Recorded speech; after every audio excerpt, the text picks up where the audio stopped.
Монгол Улсын засгийн газрын тогтоол дугаар 217 журам шинжилэн батлах тухай. Төрийн албаны тухай хуулийн 54-ийн 2-т заасныг үндэслэн Монгол Улсын засгийн газраас тогтоох нь 1. Байгууллагын гүйцэтгэлийн төлөвлөгөө боловсруулах, гүйцэтгэлийн зорилт, шалгуур үзүүлэлтийг тогтоох, тайлан гаргах журмыг хавсралт ёсоор шинжилэн батал сугай. 2. Энэ журмыг хэрэгжүүлэхэд баримтлах аргачлал загварыг шинжилэн баталж, мөрдүүлэхийг Монгол Улсын сайд, засгийн газрын хэрэг эрхлэх газрын дарга ил оюун эрдэнэд даалгах сугай. 3. Энэ тогтоол гарсантай холбогдуулан журам батлах тухай засгийн газрын 2019 оны 1-р сарын 23-ны өдрийн 37-р тогтоолыг хүчингүй болсонд тооцсугай. 4. Энэ тогтоолыг 2021 оны 1-р сарын 1-ний өдрөөс дагаж мөрдөсгөө.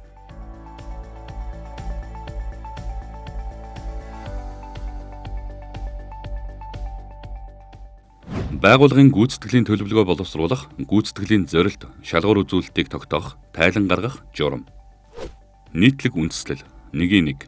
Төрийн захиргааны төв, төрийн болон орон нутгийн захиргааны байгууллага, төрийн албаны тухай хуулийн 54-ийн 1-д заасан байгууллагын гүйцэтгэлийн төлөвлөгөө боловсруулах, гүйцэтгэлийн зорилт, шалгуур үзүүлэлтийг тогтоох, тайлан гаргахад энэ журмыг баримтлана. 1.2. Энэ журмын зорилго нь засгийн газрын бодлого төлөвлөлтийн нэгдмэл байдлыг хангах, байгууллагын үйл ажиллагааны гүйцэтгэлийн үр дүн, үр нөлөөг нэмэгдүүлэхэд оршино. Байгууллагын гүйцэтгэлийн төлөвлөгөө боловсруулах, батлуулах. 2.1. Төсвийн шууд захирагчин тухайн жилийн төсвийн тухай хуульд заасан өөрийн эрхлэх асуудлын хүрээнд хэрэгжүүлэх хөтөлбөр, арга хэмжээний биелэлтийг зохион байгуулах зорилгоор байгууллагын гүйцэтгэлийн төлөвлөгөө боловсруулан баталж, жил бүрийн 1-р сарын 1-ний өдрөөс 12-р сарын 31-ний өдөр хүртэлх хугацаанд хэрэгжүүлнэ. 2.2. Төлөвлөгөөг боловсруулахдаа стратеги төлөвлөгөө болон бусад бодлогын баримт бичигтээ уялдуулан зорилт шалгуур үзүүлэлтийг тодорхойлж тухайн жилийн хүрэх төвшин гүйцэтгэл үр дүнг тооцсон байна. 2.3. Төлөвлөгөө нь стратеги төлөвлөгөө болон дараах бодлогын баримт бичиг төлөвлөгөөнд үндэслэнэ. 2.3.1. Хуулиар орлогосон чиг үүргийг хэрэгжүүлэх арга хэмжээ. 2.3.2. Төрийн албан хаагчийн сургалтын хөтөлбөр. 2.3.3. Төрийн албан хаагчийн ажиллах нөхцөл нийгмийн баталгааг хангах хөтөлбөр. 2.3.4. Өмнөх оны төлөвлөгөөнөөс биелээгүй цаашид үргэлжлүүлэн хэрэгжүүлэх шаардлагатай арга хэмжээ. 2.4. Төлөвлөгөөг боловсруулахдаа дараах зарчмыг баримтлана. 2.4.1. Стратеги төлөвлөгөөнд тусгасан зорилтын хүрээнд хүлээгдэж байгаа өөрчлөлтийг илэрхийлсэн тодорхой зорилт арга хэмжээг агуулсан байх бөгөөд зорилт арга хэмжээ нь хоорондоо уялдсан байх. 2.4.2. Төлөвлөгөөнд зорилт арга хэмжээ хэрэгжүүлснээр бий болох үр дүн түүний хэмжих шалгуур үзүүлэлтийг тодорхойлсон байх. 2.4.3. Шалгуур үзүүлэлтийн хүрэх төвшин нь тухайн жилдээ хэрэгжих боломжтой тоон ба чанарын утгаар илэрхийлэгдэх хэмжигдэх үйс үр дүн харуулсан байх бөгөөд бодлогын баримт бичиг, статистик тоо мэдээлэл, салбарын мэдээлэлд үндэслэх арга хэмжээний хүрэх төвшин нь зорилтын үр дүнг илэрхийлсэн байх. 2.4.4. Төлөвлөгөөг хэрэгжүүлэхэд шаардлагадах хөрөнгийн хэмжээ, санхүүжилтийн их усүрийг арга хэмжээ тус бүрээр тусгасан байх. 2.5. Төлөвлөгөөг хэрэгжүүлэх явцад бодлогын баримт бичигт үндэслэн тусгайлсан арга хэмжээний төлөвлөгөө боловсруулахгүй бөгөөд төлөвлөгөөнд нэмэлт өөрчлөлт оруулан хэрэгжүүлж болно. 2.6. Төлөвлөгөөг тухайн байгууллагын захиргаа хүний нөөцийн асуудал хариуцсан нэгж, байгууллага, зохион байгуулалтын нэгжгөө бол ажлын хэсэг байгуулж болно.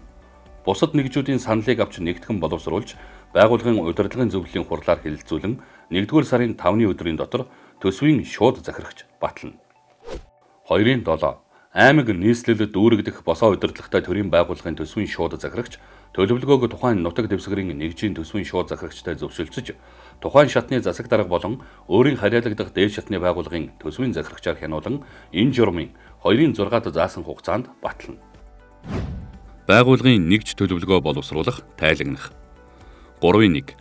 Зохион байгуулалтын нэгж байгууллагын гүйцэтгэлийн төлөвлөгөөнд үндэслэж, чиг үүргийн дагуу жилээр төлөвлөгөө боловсруулж, тухайн оны 1-р сарын 7-ны өдрийн дотор төсвийн шууд захирагчаар батлуулан хэрэгжүүлнэ.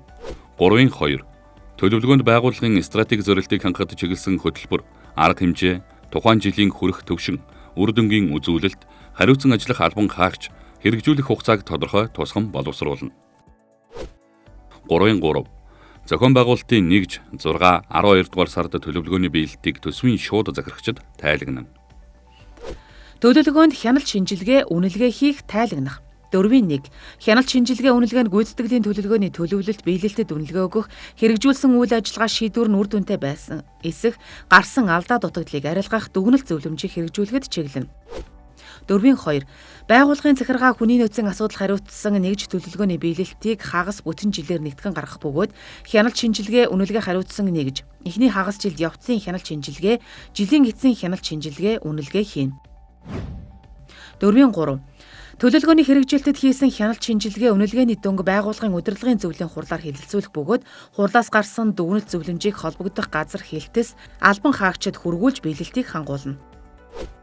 4-4 төсвийн шууд захирагч тухайн жилийн зорилттой түвшинд хүрч чадаагүй зорилт арга хэмжээний шалтгаан нөхцөлийг тодорхойлж эрх бүхий байгууллагаас өгсөн дүгнэлт зөвлөмжийг үндэслэн цаашид үргэлжлүүлэх шаардлагатай арга хэмжээг дараа жилийн гүйцэтгэлийн төлөвлөгөөнд тусган хэрэгжүүлнэ. 4-5 төлөвлөгөөний биелэлтийн жилийн эцсийн тайланг дараах хугацаанд харьяалагдах дээд шатны төсвийн захирагчид хүргүүлнэ. 4-5-1 Сон дөрөг аймаг нийслэл дэх агентлаг орон нутгийн өмчит хуулийн этгээд орон нутгийн төсөвт үйлдвэрийн газрын төсвийн шууд захирагч 12 дугаар сарын 15-ны өдрийн дотор аймаг нийслэлийн төсвийн ерөнхийлөгн захирагчид. 4-5-2 төрийн өмчит хуулийн этгээд улсын төсөвт үйлдвэрийн газрын төсвийн шууд захирагч 12 дугаар сарын 15-ны өдрийн дотор харьяалагдах төрийн захиргааны төсөв байгууллагын төсвийн ерөнхийлөгн захирагч болон засгийн газрын агентлагийн төсвийн захирагчид. 4-5-3 засгийн газрын агентлагийн төсвийн шууд захирагч 12 дугаар сарын 15-ны өдрийн дотор харьяалах төсвийн ерөнхийлөгн захирагчид. 4-6 аймаг нийслэл дүүрэгдэх босоо удирдлагатай төрийн байгууллагын жилийн эцсийн тайлангийн гүйцэтгэлийг үнэлэхдээ тухайн нутаг дэвсгэрийн нэгжийн төсвийн шууд захирагч үнэлгээний саналаа 12 дугаар сарын 20-ны өдрийн дотор харьяалагдах дээд шатны байгууллагын төсвийн шууд захирагчид хүргүүлнэ. Дээд шатны байгууллагын төсвийн шууд захирагч нь орон нутгаас ирсэн үнэлгээний саналыг харгалзан үнэлж, жилийн эцсийн тайлангийн үнэлгээг тухайн нутаг дэвсгэрийн нэгжийн төсвийн шууд захирагчид 1-р сарын 15-ны өдрийн дотор хүргүүлнэ. 4-7 байгууллагын захиргаа хүний нөөцийн асуудал хариуцсан нэгж байгууллагын гүйцэтгэлийн тайлан нэгтгэх бөгөөд хяналт шинжилгээ үнэлгээний нэгж түүнд хяналт шинжилгээ үнэлгээ хийнэ. Төлөвлөгөөний биелэлтийн хагас жилийн явцын тайланг 7 дугаар сарын 9-ны өдрийн дотор, жилийн эцсийн тайланг төсвийн шууд захирагч 12 дугаар сарын 25-ны өдрийн дотор үнэлэх бөгөөд үнэлгээний дүгнэлт зөвлөмжийг гүйцэтгэлийн төлөвлөгөөнд тусган ажиллана.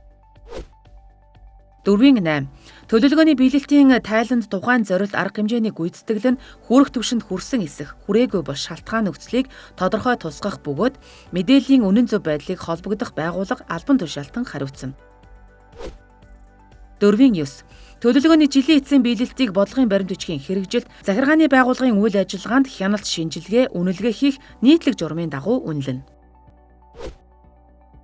4-10 төсвийн ерөнхийлөгн захирагчаас шууд төсвийн захирагчийн гүйцэтгэлийн төлөвлөгөөний биелэлтийг дүгнсэн үнэлгээ нь төрийн албаны тухай хуулийн 52 дугаар зүйлийн 52-ын 3-т заасан төрийн жинхэнэ албан хаагчийн үйл ажиллагааны үр дүн мэргэжлийн түвшингийн үнэлгээ болно.